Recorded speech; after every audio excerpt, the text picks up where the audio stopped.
दे भगवन, लगी ये कैसी लगा रहा है। मुझी में रह कर मुझी से अपनी ये खोज कैसी करा रहा है।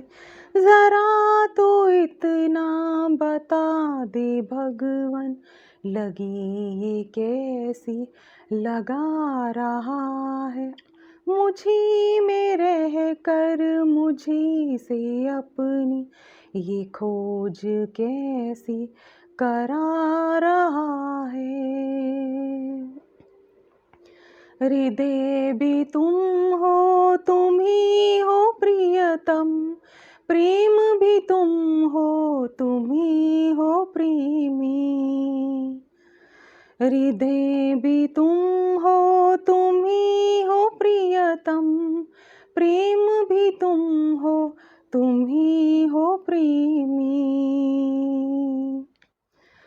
पुकारता मन तुम्ही को क्यों फिर, तू ही जो दिल में समा रहा है।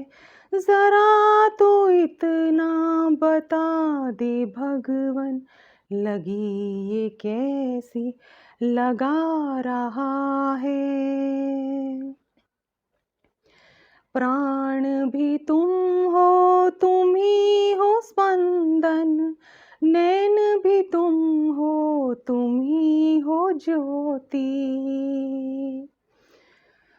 प्राण भी तुम ही हो स्पंदन, नैन भी तुम ही हो ज्योति। तुम्ही को लेकर तुम्हें ही ढूंढूं, नई ये लीला दिखा रहा है। ज़रा तो इतना बता दे भगवन, लगी ये कैसी लगा रहा है। कर्म भी तुम ही हो करता, धर्म भी तुम ही हो धरता। कर्म भी तुम ही हो करता, धर्म भी तुम ही हो धरता। निमित्त कारण मुझे बनाकर ये नाच कैसा नचा रहा है। ज़रा तो इतना बता दे भगवन, लगी ये कैसी लगा रहा है। मुझी में रह कर मुझी से अपनी ये खोज कैसी करा रहा है।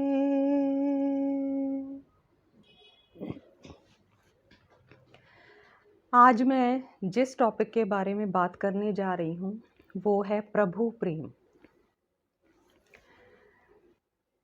इसमें वेस्टर्न वर्ल्ड में एक कविता है जिसमें एक छोटी सी कहानी का वर्णन है। कोई प्रेमी अपनी प्रेमिका से मिलने जाता है। दरवाजे पर दस्तक, अंदर से आवाज़ आती है, कौन है? और वो बाहर से बोलता है, मैं हूँ तुम्हारा प्रेमी। अंदर मौन, सन्नाटा, दरवाज़ा नहीं खुलता। उसके बाद वो वापस जाता है, सोचता है कुछ गलती हो गई है, चिंतन करता है प्रेम के विषय में कि मैंने कुछ गलत किया है। कुछ दिन सोचने के बाद, प्रेम के विषय में सोचने के बाद वापस आता है। दोबारा दस्तक, अंदर से आवाज़ आती है, कौन है? और वो कहता है, तुम ही हो, मैं हूँ ही नहीं, बस तुम ही हो। अंदर फिर से मौन, सन्नाटा। वो फिर से वापस आ जाता है, दरवाज़ा नहीं खुलता। उसके बाद वो बहुत गहराई में जाता है और कुछ साल वापस नहीं आता। प्रेम की गहराई में जाता है, सोचता है, कुछ सालों बाद वापस आता है। फिर से दस्तक, अंदर से आवाज़ आती है, कौन? और अब इस बार वो कुछ नहीं बोलता, मैं हूँ ही नहीं, ये भी नहीं, कुछ नहीं बोलता और फिर दरवाज़ा खुलता है। प्रेम एक ऐसा विषय है, संसार में जब इस लफ्ज़ का, शब्द का प्रयोग किया जाता है, उसमें जो चीज़ें आती हैं और ईश्वर प्रेम में जो चीज़ें आती हैं, दोनों ही अलग हैं। संसार में जिसको हम प्रेम कहते हैं वो मोह है, क्योंकि वो मोह ही हमें दुखी करता है। लेकिन जब हम ईश्वर के प्रेम में होते हैं तो वो प्रेम हमें कभी दुखी होने ही नहीं देता। प्रेम शब्दों से परे की चीज़ है, इसको एहसास कहा गया है, फीलिंग कहा गया है। लेकिन जब हम संसार की आत्माओं के प्रेम में आते हैं तो वो शब्दों में आता है प्रेम। लेकिन जब ईश्वर के प्रेम में जाते हैं तो शब्दों से परे की वस्तु हो जाती है और एक आत्मा परमात्मा के प्रेम में रंग कर जब उस नशे में रहती है तो उस आत्मा को ऐसे ऐसे अनुभव सूक्ष्म में होते हैं ईश्वरीय प्रेम के, जिनको शब्दों में कहा नहीं जा सकता। तभी पता चलता है कि प्रेम शब्दों से परे की चीज़ है, शब्दों में आने वाले लफ्ज़ ही नहीं है ये। तीसरी चीज़, प्रेम का अर्थ ही है समर्पण। जब हम संसार में समर्पण होते हैं, चाहे वो पति पत्नी का संबंध हो, हम अपने बच्चों के लिए भी समर्पण भाव से ही उनको पालना देते हैं, हर तरह से। लेकिन आगे से वो समर्पण हमें मिलता नहीं है। उस ईश्वर के प्रति जब समर्पण हो जाता है किसी भी आत्मा का अंदर से, तो समर्पण भाव जब हमारे अंदर आता है, जैसे भी वो रखे, जो भी वो खिलाए, जिस हाल में वो रखे, ये है समर्पण। जब हम उस ईश्वरीय प्रेम में रंग कर आगे बढ़ते जाते हैं जीवन में, तो हम अपने जीवन में आने वाली हर परिस्थिति को भी उतने ही प्रेम से स्वीकार कर लेते हैं, एडजस्ट कर लेते हैं। जो एडजस्टमेंट पहले होती नहीं है, जीवन में शिकायतें बनी रहती हैं, वो शिकायतें अपने आप ही ख़त्म होने लगती हैं। तो ये है समर्पण। जब हम समर्पण भाव से जीवन जीते हैं, फिर जब हम इस समर्पण को लेकर आगे बढ़ते हैं तो उसकी मदद अपने आप ही, हमारी उन परिस्थितियों को मिटाने में उसकी मदद अपने आप ही मिलने लग जाती है। और वो ये हमें महसूस करवाता है कि मैं तुम्हारे साथ हूँ। फिर प्रेम में स्वार्थ होता है, लेकिन ईश्वरीय प्रेम में हम स्वार्थ की कोई जगह ही नहीं रख सकते हैं। ईश्वरीय प्रेम निस्वार्थ है।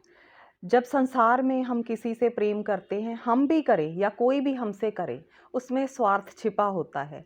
लेकिन उस ईश्वर का प्रेम ही ऐसा है जिसमें कोई स्वार्थ नहीं है। उसका हमारे लिए, हमसे उसको कुछ भी नहीं चाहिए।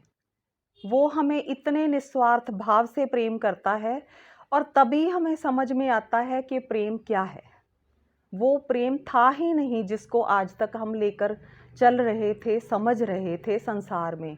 जब ईश्वर के प्रेम में पड़ते हैं तब पता चलता है प्रेम किसको कहते हैं, कौन से एहसास का नाम है, निस्वार्थ प्रेम किसको कहते हैं, समर्पण कैसे होता है अंदर से, कैसे आता है। आत्मा उस प्रेम के रंग में रंग कर जीने लगती है।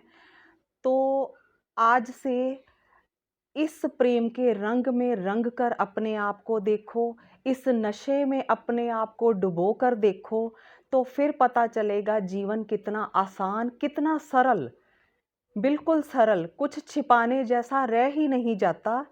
बिल्कुल ट्रांसपेरेंट जीवन हमारा हो जाता है उसके प्रेम में रंग कर।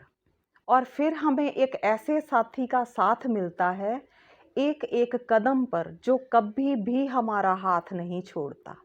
किसी परिस्थिति में कोई भी हाथ छोड़ जाता है। जब हमारे जीवन में कोई विघ्न आता है, कोई भी हमारा साथ छोड़ सकता है, लेकिन वो एक ऐसा साथी है जिसका साथ और हाथ कभी नहीं छूटता। ओम शांति। प्रेम के विषय में कुछ और बातें। जब हम संसार में किसी से प्रेम करते हैं तो वो हमें हमारी कमियों के साथ स्वीकार नहीं करते, लेकिन परमात्मा हम जो हैं जैसे हैं उसकी नज़र में हम बहुत अच्छे हैं और वो हमें वैसे ही स्वीकार करता है। वो हमारी कमियां नहीं देखता बल्कि उन कमियों को सुधारने में हमारी हेल्प करता है। दूसरी चीज़ है, संसार में हम जब जाते हैं, कितना भी हम प्रेम कर लें किसी से, हम ये भी चाहते हैं या दूसरा भी चाहता है कि वो आत्मा भी, सामने वाली भी हमसे उतना ही प्रेम करे। तो जब हमें वो चीज़ सामने से नहीं मिलती है कि हम तो बहुत कर रहे हैं लेकिन दूसरा उतना विश्वास पात्र नहीं है, उतना वफादार नहीं है, तो फिर हमारे अंदर क्या आता है, उदासी और निराशा आती है। तो फिर हम लोग क्या करते हैं, डिप्रेशन में चले जाते हैं। उस डिप्रेशन से निकलने का हमें कोई तरीका नज़र नहीं आता, कहाँ से निकलें। लेकिन परमात्मा वो हस्ती है, जब हम उसके प्रेम में जाते हैं, हम जितना करते हैं वो हमसे कई गुना ज़्यादा हमें प्रेम देता है। और जब कोई आत्मा उस परमेश्वर के, उस परमात्मा के प्रेम में रंगती है, डूबती है, उस प्रेम का अनुभव करती है, तो ऐसे ऐसे अनुभव आत्मा को अपने अंदर सूक्ष्म में अपने आप ही होने लगते हैं कि उसे किसी और के प्रेम की ज़रूरत ही नहीं रह जाती। उस परमात्मा का प्रेम ही इतना ज़्यादा होता है कि किसी और के प्रेम के लिए दिल में कोई जगह नहीं रहती, कोई चाहना नहीं रहती कि हमें भी कोई इतना ही प्यार करे जैसे हम करते हैं। कुछ चीज़ें ऐसी हैं, जैसे हम आज बोल रहे हैं प्रेम के विषय में। प्रेम में 4 वर्ड आते हैं, PREM। अगर हम इसकी डेफिनेशन में जाएं, अगर हम परमात्मा के प्रेम में पड़ गए तो इससे हमें प्राप्ति क्या क्या होती है, मुख्य प्राप्तियाँ। पहले P से जाते हैं। P से हमें मिलती है प्योरिटी, तन की प्योरिटी। हमारे तन की जो बीमारियां हैं उसकी याद में हम रहने लगते हैं, शरीर अपने आप ही चलने लगता है। इसकी प्रैक्टिकल एग्जांपल तो मैं ही हूँ। फिर हमारे मन की प्योरिटी, हमारे मन में ईर्ष्या की भावना हो, नफ़रत की हो, बदले की हो, कुछ भी हो, लालच हो, अहंकार हो, ऐसी सभी भावनाएं, इनको हम नेगेटिविटी मानते हैं। लेकिन जब हम उसके प्रेम में रहते हैं, उसके साथ साथ चलते हैं, तो ये जो हमारे अंदर की इम्प्योरिटी होती है वो अपने आप ही बाहर निकलने लगती है, क्योंकि प्योरिटी अंदर भरने लगती है। दूसरी चीज़ है आर। आर से क्या हम मांगते हैं, उससे मिलता क्या है, हमें राइट, अधिकार मिलता है। जब हमने उसके साथ संबंध जोड़ लिया, उसको अपना पति भी बना लिया, प्रेमी भी बना लिया, बहन भाई भी बना लिया, माँ बाप भी बना लिया, दोस्त भी बना लिया, तो फिर हमें मांगना नहीं पड़ता। उसको खुद ही पता होता है कि मैंने क्या, किस टाइम पे क्या देना है, तो वो अपने आप ही देता है, हमें मांगना नहीं पड़ता। तीसरी चीज़ है ई, एनर्जी। उसकी याद से हमें एक और चीज़ मिलती है, एनर्जी, ताकत मिलती है। जब हम उसकी याद में रहते हैं, हमारे शरीर को भी बल मिलता है, हमारे मन को ताकत मिलती है, हमारी आत्मा को ताकत मिलती है। तो जीवन की परिस्थितियों को कैसे हैंडल करना है, ये सब हमें अपने आप ही पता चलने लगता है। फिर आता है एम। एम से हमें क्या मिलता है, हम माया जीत बनते हैं। माया अलग अलग प्रकार से हमारे जीवन में आती है, बीमारियों के रूप में, परिस्थितियों के रूप में। कई तरह की प्रॉब्लम्स हमारे सामने आती हैं, वो माया है। तो जब उन पर जीत हम हासिल करते हैं बाबा की याद से, उसकी शक्ति से, तो हम माया जीत बन जाते हैं। और फिर हम कह सकते हैं कि वो मेरा हो गया, हम उसके हो गए, वो हमारा हो गया। जब हम उसको अपना बना लेते हैं, तब हमारे मुंह से ये बात निकलती है, मैंने प्रेम रतन धन पायो। ओम शांति।